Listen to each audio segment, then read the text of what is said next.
All right, Math 3. If you want to go ahead and open up your books to page 356, we're going to start it on section 5.3. All right, what we're going to be doing here is we are going to start adding and subtracting rational expressions. Last time we did multiplying and dividing. Okay, when you are doing addition, if you take a look, it's giving you the basic thing. You have to have your common denominators here, and then if you have the common denominator, it just transfers to here, and you add the tops together. All right, so when you come down to here, they already have their common denominator, so you add the top. So you will take 2a plus 3a, which is 5a, and then you just leave the denominator the same. All right, so there's your finished answer. You cannot cancel these a's out because the 3a minus 4 comes as a grouping. If there was an a, like a parenthesis with an a on the outside, yes, then you could do that, but you cannot there. All right, so we come down to this one. If you take a look, it has the common denominator. So what you're going to do is add your like terms together. And then put it over 2c plus 7. See if you can factor that down any, I think you can pull out a 2, but that's not going to do any good to factor out with anything else. Okay, here the common denominator is the same, so on the top you'll just write n plus 2.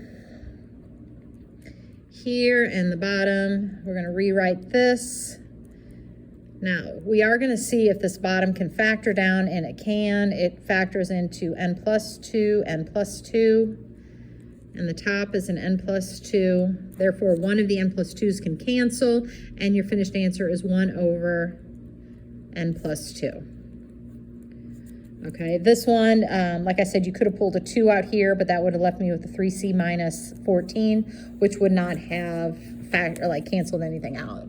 All right, on your subtraction, you're going to do the same thing, the common denominator. So you take 2 minus 7, which is a negative 5, and you get that over z plus 3. Here, this part's a little tricky, so pay attention here. When you are subtracting this negative needs to go to everything in the top of that fraction. So you're really taking 9n minus 3n, which is 6n. Then you're taking a negative 3 minus 5, which is negative 8. All right, and then the bottom stays as a 10n minus 4. Up on the top, you can pull out a 2 to get n minus 4. Oops, 3n, sorry. 3n minus 4. And here you can pull out a 2 to get 5n minus 2. These 2's that you pulled can cancel, and you're left with 3n minus 4 over 5n minus 2. All right, here again, common denominators are there. So the bottom is going to stay as a q squared minus 4. The top, you take 7q minus 6, which is 1q. You're going to take a negative 3 minus a negative 5. So if you're minus and a negative, I'm really adding. So negative 3 plus 5 is plus 2. The bottom is your difference of perfect squares. So I can take that down further into q minus 2, q plus 2. And those will divide out, and you're left with q minus 2 like that. Okay. All right, what do we do when the denominators are not the same and you have to get your least common denominator? Okay, this is where things get a little bit tricky. So the first thing you want to do is take it separately. You want to look and say, all right, what does a 7 and a 3 go into? Well, that would be 21. Okay, so I'm going to write 21 here and 21 here. Then you take the highest of the exponents here, so y to the fourth. The maintenance department would like everyone that is parked down on the lower parking lot by the greenhouse to be their cars being moved no later than 5 o'clock tonight. Thank you. Okay, so I'm rewriting my common denominator. I'm going to start again. The 7 and the 3 both go into 21. That you take the highest of the two exponents. So I have a y squared and a y to the 4th, so I need the y to the 4th. All right, so then you simply say, what do I do to a 7y to the 4th to get to a 21y to the 4th? Well, you'd have to multiply it by 3. So whatever I did to this bottom to get it here, I have to do to the top up here. So that's going to make that 3 become a 9. What do you multiply this by to get down to here? Well, you had to multiply it times a 7y squared. So I need to multiply the top times a 7y squared, which is 14y squared. And then once that is done, now you're to the problems we did on the previous page. You combine what's on top like that, okay? And again, I can't pull it out. I cannot cancel the y's unless there were another y here I could pull out, okay? Because this comes as a pairing. There's nothing more I can do. All right, so down here, what's the common denominator between a 5 and a 3 is 15. I take the highest exponent, which is 8 to the x, 15, 8 to the x. What do you have to multiply this by to get down to here? Well, that's a 3. Okay, so if I multiply that to 3, I have to multiply this times a 3, which is 18.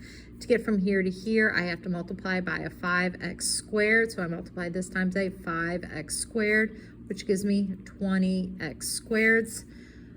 Okay, so I'm going to add those together, and I get 18 plus 20x squared all over 15x to the 8th.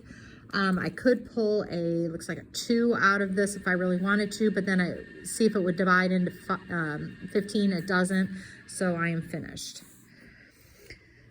Okay, down here, we're going to do subtracting with different denominators. Actually, let me do number 6 because addition is always a little bit easier than subtraction, and this one's similar to the one I was about ready to do. All right, when you have a pairing like this, okay, you have a plus or a minus. You notice down here, these were just single monomial terms. These are binomial terms. So your common denominator is actually m plus 2, m minus 7. Okay, that's where this gets a little crazy. M minus 2, m plus 7. M minus 2, or m plus 2, m minus 7. All right, so to go from here to here, we have to multiply by an m minus 7. So this 9 gets distributed across. So you're going to write 9m minus 63. All right, to go from this down to here, you would multiply by an m plus 2. So that 8 gets distributed across, so I get 8m plus 16. All right, so now that I have my common denominators, again, I just combine my like terms. Well, 9m plus 8m is 17m.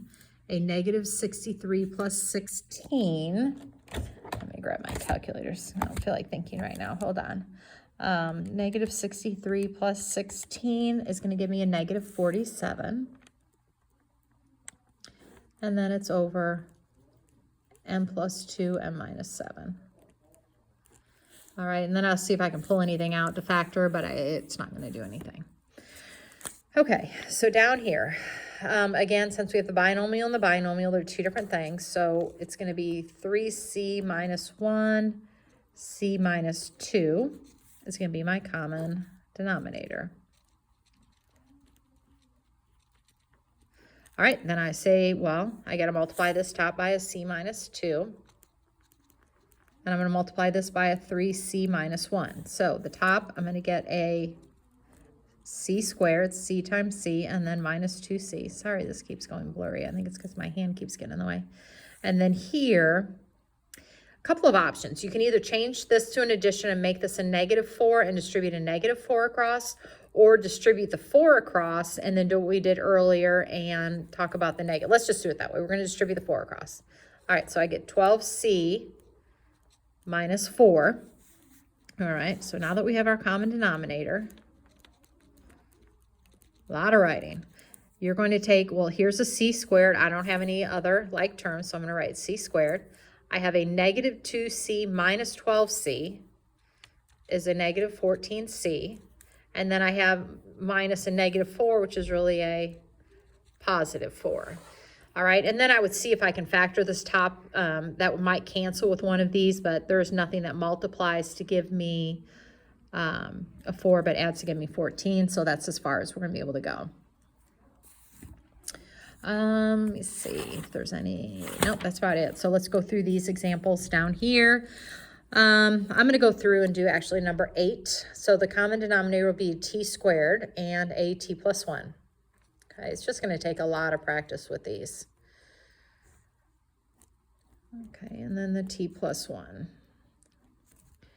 Minus t squared, t plus 1. All right, so this one right here, I would be multiplying by that t plus 1. So I need to take 5 times, t plus 1. All right, so I get 5t plus 5. And then here, I'm going to be multiplying that 4 times the t squared. So I just get 4t squared. All right, so putting it all together, I really have a negative 4t squared. I'm putting it in standard form, plus 5t, plus 5, all over t squared, t plus 1. I think if we can factor this down, our target number would be, let's see, negative 20, multiplies to give us negative 20, adds to give us 5.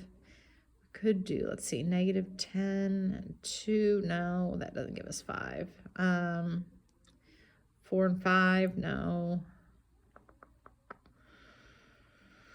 2 and 10, 4, I don't think there's anything, so I don't think that factors down anymore. A lot of times what happens is this top will factor down into something, and then the t plus 1s can cancel, or you could pull out a t and cancel with that t, but I'm not seeing anything.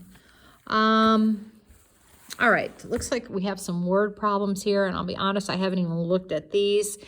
If I think these word problems are needed, I will come back and give you another video for that. Because I think these are the ones, the working problems. I'll have to read, I need to look through these. I know you're setting them up as fractions and adding or subtracting, but I need to go back and look at those before I explain those to you.